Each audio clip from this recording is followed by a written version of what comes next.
Good morning, students. Today we will be discussing about the histology of the appendix.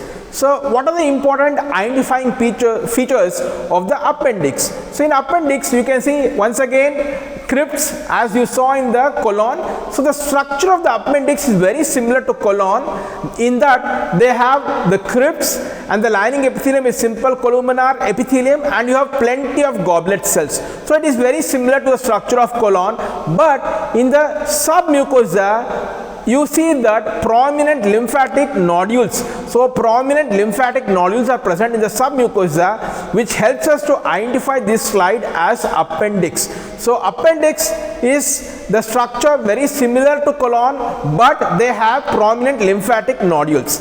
So in the colon we see all these features, but then there is no prominent lymphatic nodules. In fact, the lymphatic nodules are absent in the colon. So what are the important identification points of appendix? First thing is you see the crypts, then the lining epithelium is simple columnar epithelium.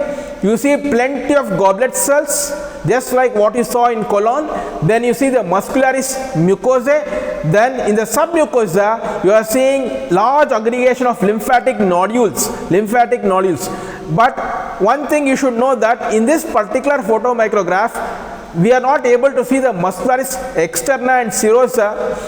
Definitely it is present in the appendix, but in this particular field of focus that is not visible.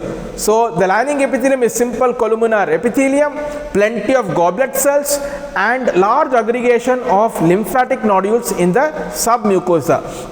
So all these things tell us that this is the slide of the appendix. So this is all about the histology of the appendix. Thank you.